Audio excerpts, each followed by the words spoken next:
Another girl? Unbelievable!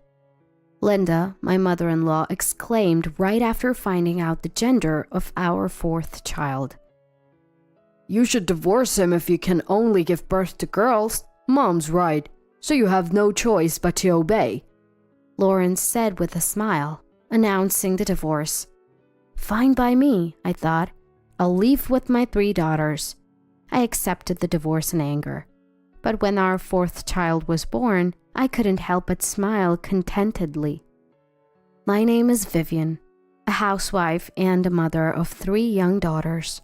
I was planning to start working part-time once my youngest daughter turned 3, but then I unexpectedly fell pregnant with the 4th. Of course, I had no choice but to have the baby. But Lawrence, he's useless in housework and childcare. He hasn't even changed a diaper, so I knew things would be tough. It's crucial to teach the 4th one properly, but that's not going to be easy. After all, a big challenge lies ahead. That challenge is my mother-in-law, Linda. She's a male chauvinist, believing a wife should walk 3 steps behind her husband. The husband just needs to work, while the wife supports and contributes to him. That's her mindset. So, if I ask Lawrence to help with housework or childcare, Linda gets furious and starts yelling. She even holds the outdated belief that a woman is only accomplished if she gives birth to a boy. My kids are 3 girls aged 6, 4, and 2. They're constantly subjected to Linda's sarcasm. When we found out our first child was a girl, she said, "Oh, a girl? Well, you can't help it. Next time, make sure it's a boy." And when our second was also a girl, she said, "Another girl? What are you doing? Put more effort into it." Can gender be changed with effort? And then, can't you give birth to a boy? Next time it has to be a boy, or else. As if her approval mattered, but the real problem is Lawrence. When our 3rd daughter was born in front of Lawrence, Linda said to me, "Are you out of your mind?" Lawrence didn't say a word. "You don't need 3 daughters. Why not send one away for adoption? Or better yet, choose not to have any." Of course, I was furious. All the while, Lawrence just giggled. "Maybe that's a good idea." What? I vented my anger at Lawrence when we got home. How can you just laugh when she says such things? What things?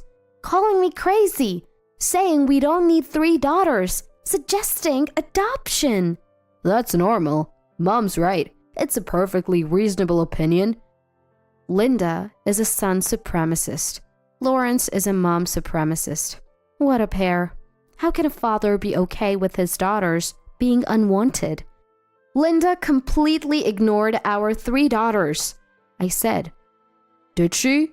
Yes. When our daughter asked her grandma to play, Linda brushed her hand away, saying, "Be quiet and go read a book or something." Well, maybe she's right. How is that right? She ignored them even if they read a book. Ignored everything they said, completely. Eventually, the girl stopped talking to her. Well, maybe she's right. That's not right. My anger just wouldn't subside. Anyway, Lawrence always puts his mother and his wife second to her. He's a do-nothing, good-for-nothing. Linda is all about sarcastic remarks. Lawrence lacks any sense of being a father. Linda shows no interest in her granddaughters. What even is family? Still, the 4th child in my womb is growing well. My belly has grown significantly as I've entered a stable period of pregnancy, and I've started to feel the baby moving. Seeing my big belly, my children seem to have a lot on their minds, especially my eldest daughter, who will be starting school next year. She's becoming quite independent. "Mom, take it easy. I'll do the laundry," she offers. The second daughter is also taking initiative, saying, "I'm all ready for tomorrow." And even my youngest, surprisingly, "I'm gonna be a big sister, right? I can use the toilet by myself, she declares, heading to the bathroom on her own. Sure, there are still some mishaps, but their kind intentions are more than enough for me. Amidst these touching moments, Lawrence came home. That's when I shared the news from the doctor. The baby's gender was revealed. "The baby's doing well," I said. He replied. "I found out the gender." "It's a boy, right?" "It's a girl." "No way." "They couldn't see the symbol, so it's a girl." Wait, did he just click his tongue? He did, didn't he? He definitely did. I had a bad feeling about this. The moment the doctor said it's a girl because they couldn't see the boy's symbol, I imagined Lawrence's reaction, and it was just as I expected. I felt more anger than sadness. What's with that reaction? Aren't you happy our child is growing well? I think my anger was justified, but Lawrence responded in a way I didn't expect. "Happy? Of course not. Oh, man, how am I going to report this to Mom? My life is a disaster because of my incompetent wife." "What do you mean by that?" "I mean exactly what I said. Mom always says a woman is only accomplished if she bears a son, and she, who gave birth to me, is on the winning side." "What? How so?" "Well, she has a wonderful son like me." "No, I have 3 wonderful daughters, thank you very much." "But they'll marry and join another family, right? Who's going to take care of us in our old age?" I was dumbfounded. Does he want a son just to take care of him in his old age? What era is he living in? "We're not even taking care of Linda now." "What? Well, maybe not now, but of course we'll take care of her in the future." I wanted to ask him what he means by "of course." I'm just astounded by Lawrence's casual mention of taking care. "Who's going to take care?" "Well, you, of course." I shouldn't be referred to as you by him. What is he even talking about? "So I have to take care of her. Then we don't need a son." "No, what are you talking about? It's the son's wife who's supposed to do that. That's why our daughters won't be able to take care of us, right?" "Why not?" "Because you're really not getting it, are you? Your brain is slow." Is this what they mean by talking to a brick wall? Am I the one with the slow brain, or is it Lawrence? What era does he think we're living in? Nowadays, it's expected that everyone takes care of their own parents, not leave it to their spouse, daughters and sons alike. But it seems like Lawrence is stuck in the Stone Age. Did he come here in a time machine? I was so angry that I just served oatmeal for dinner. And then, the next day, something shocking happened. Despite it being a weekend and early in the morning, Linda showed up. When I'm tired from taking care of 3 daughters and need extra sleep because I'm pregnant, I thought it was harassment. But it was serious harassment. "Get a divorce." "Excuse me?" "I heard another girl.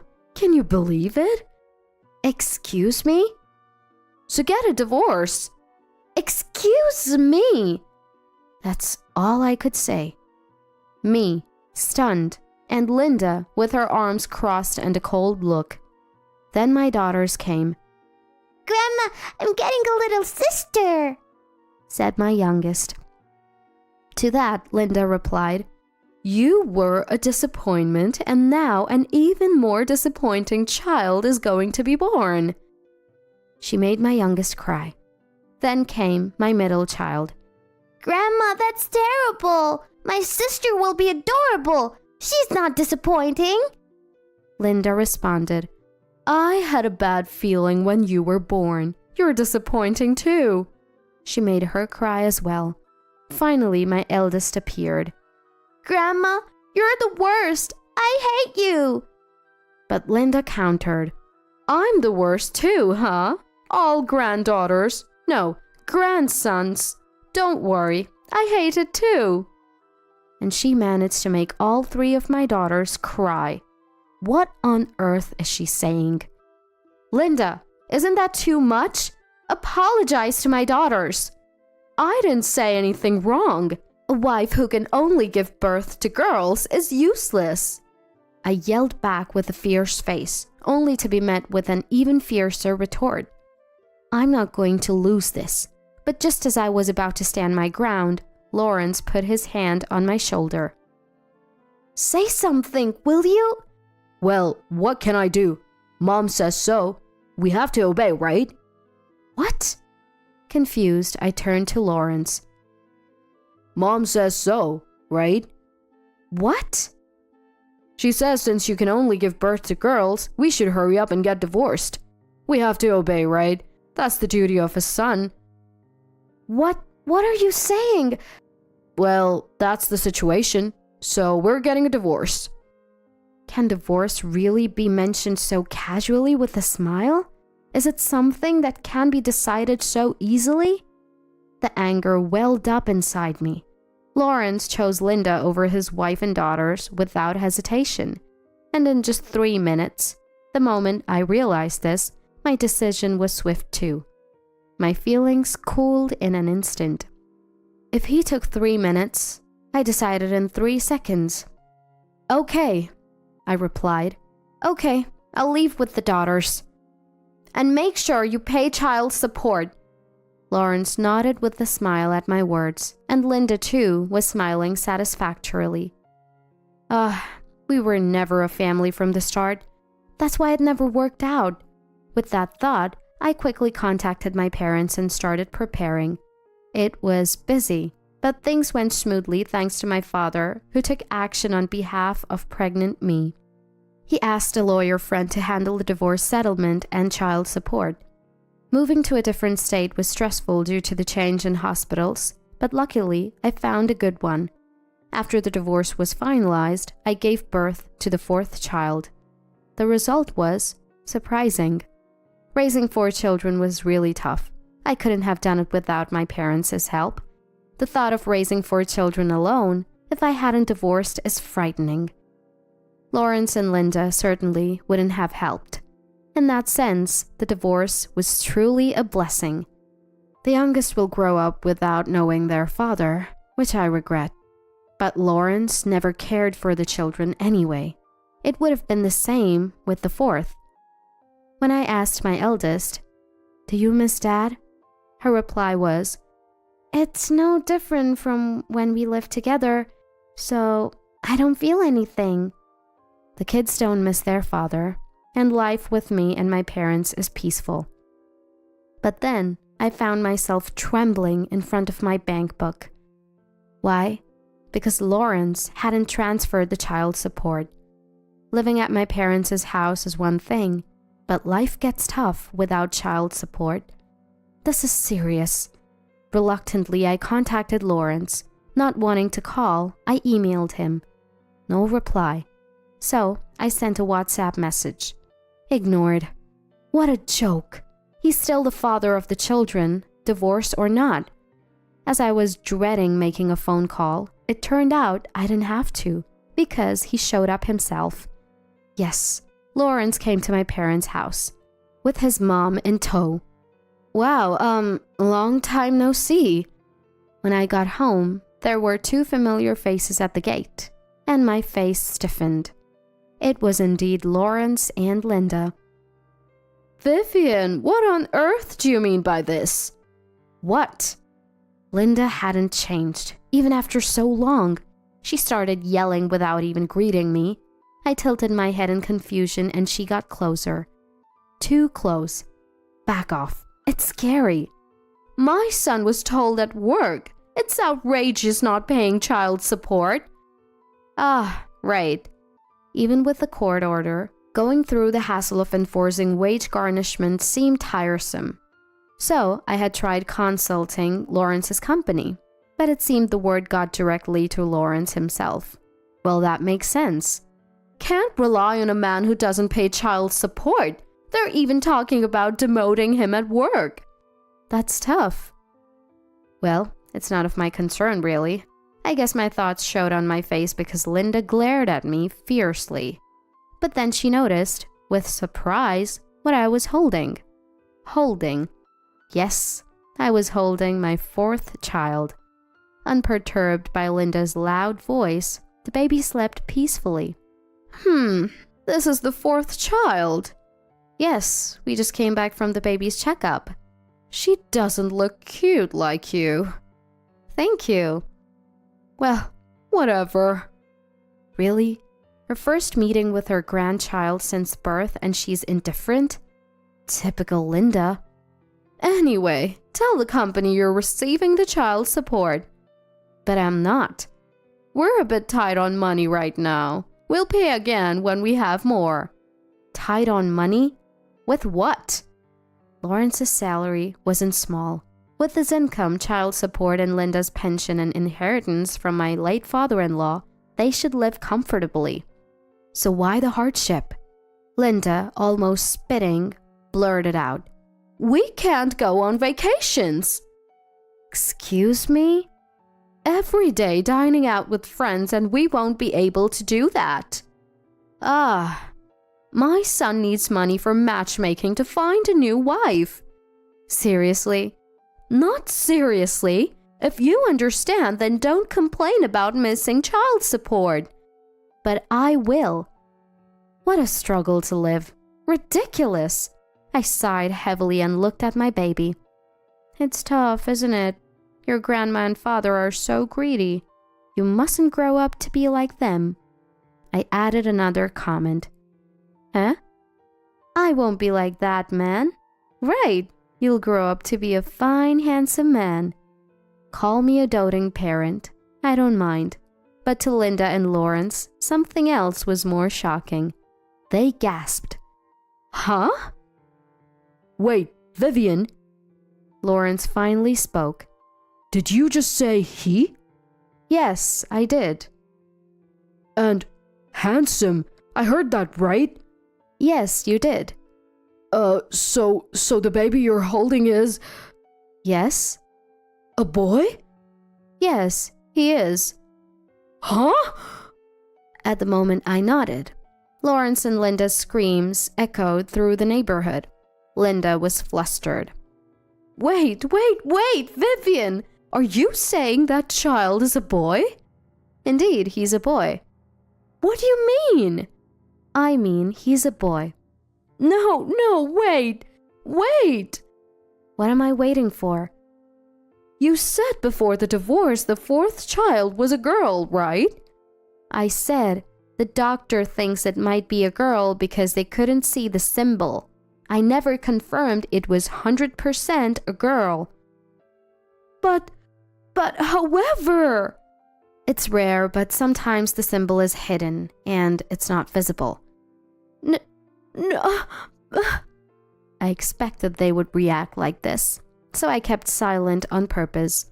Why didn't you tell us? You never asked. People usually tell. People usually ask about the baby's gender when they hear it's born. That's right. I reported the birth, but kept quiet about the gender. I would have told them if they asked, but they probably thought it was surely a girl, or didn't care. Either way, the two of them, not caring at all, never asked anything. They never asked his name or for pictures. There's no obligation to politely inform such people. It would be disrespectful to the baby. But Vivian! As Linda tried to continue her rant. Grandma and Dad! My second daughter shouted. All three daughters were together. They were home early because of the child care center's schedule, and my mom picked them up. What a coincidence. Oh my, everyone looks so lively! Linda suddenly spoke sweetly to her granddaughters, something she never did before the divorce. My, it's been a while, said my mom. Hello, Linda replied. Must be hard taking care of 3 grandchildren, Linda abruptly asked after formal greetings. Not at all. I'm happily spending my old age surrounded by my granddaughters. Oh my, how nice for you. I, on the other hand, have a comfortable and free life without the hassle of grandchildren, you know. How lovely for you. I'm busy, but we all help each other and spend days full of laughter. How enviable, but I'm laughing every day too. So am I. What's this? It turned into a boasting match between the moms. Linda stopped laughing, facing my mom. It seems you can't handle all three. Shall I take care of one? Maybe the one you can't manage? She implied something outrageous. She didn't want the 3 granddaughters, but the remaining grandson.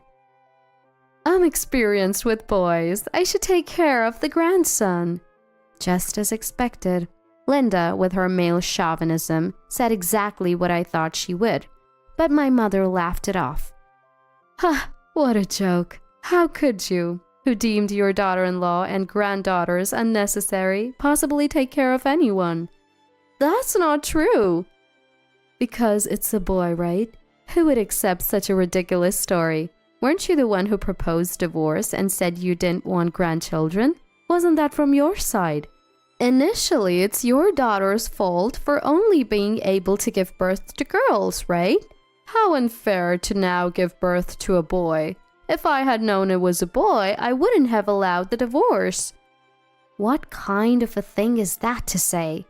I was angered by Linda, who hadn't changed at all. I was about to speak out. Silence! My mother was furious. How can someone who discriminates based on gender raise children properly? And blaming the wife for the gender? What kind of logic is that? But the wife! The gender is determined by the father. What? Gender is determined by the father. The mother's eggs has only X chromosomes, while the father's sperm carries both X and Y. The baby's gender depends on which sperm fertilizes the egg. So if a girl is born, it's because of the father's sperm. What? Linda and Lawrence were shocked and exclaimed in unison. Did they really not know this basic fact? Blaming me without even researching. Unbelievable. The two were shocked. But, well, that aside, now that it's a boy, you want him as a future caregiver. You think I'll hand over my grandchild for that? It's a son's duty. Does your son take care of you? Linda fell silent. Clearly, Lawrence, who never did anything, and was still living at his parents' house post-divorce, wasn't taking care of her. Can you even handle parenting now? I asked Lawrence. Me? Well, I have work, so Mom will take care of him. What? You're going to dump it all on an elderly woman? He's your son, meant to take care of your future, so you should be involved too. What? But Mom always says a man just needs to work. That's a different matter. Help me here. Such a thing. A pointless argument between a parent and a child started out of nowhere. I thought this would never end. Then, unexpectedly, a figure stepped forward. It was my eldest daughter. Dad, Grandma, you both can't do anything, so just go home, she said suddenly. Linda was in a panic. What? But... Surprised, Linda and Lawrence listened as my eldest daughter yelled. I'll protect Mom, my sisters, and my brother. I'll take care of them. People who can't do anything should just stay away. And the final blow. I hate both of you. Don't ever come to our house again. Previously, her words of hate didn't seem to bother them much, but this time it seemed to have a significant impact. My eldest daughter glared at them, gripping the hand of her sister, who also glared fiercely. The youngest sister, holding the middle one's hand, tried her best to glare too. Then the baby boy started crying, as if blaming Lawrence and Linda. That settled it. The two left dejectedly, without a word. Afterwards, Lawrence resumed paying child support, either due to fearing a demotion or having a change of heart. He even mentioned wanting to see the children, but they refused. So for now, it's a no-go. He needs to show some real effort. As for Linda, she stopped her unexpected visits to our house, but she didn't calm down, continuing her extravagant spending as a form of stress relief. Eventually, she used up all her late husband's inheritance and struggled financially with only her pension and Lawrence's salary. Unable to live as freely as before, Linda aged quickly and was eventually admitted to a facility with dementia. In contrast, my parents of the same age are lively and happy, surrounded by their grandchildren. Sadly, her son didn't take care of her. As for me, with my parents' help, I'm managing the upbringing of 4 children. It's tough, but it's filled with more joy and fun. Mom, you've become more beautiful recently, says my eldest daughter, now quite the young lady. Mom, tie my hair. My second daughter is becoming interested in fashion. Mom, listen. My third daughter seems to enjoy chatting more. And my son? I'm excited to see how handsome he'll grow up to be. Surrounded by the lively voices and smiles of my children, I live my days in happiness.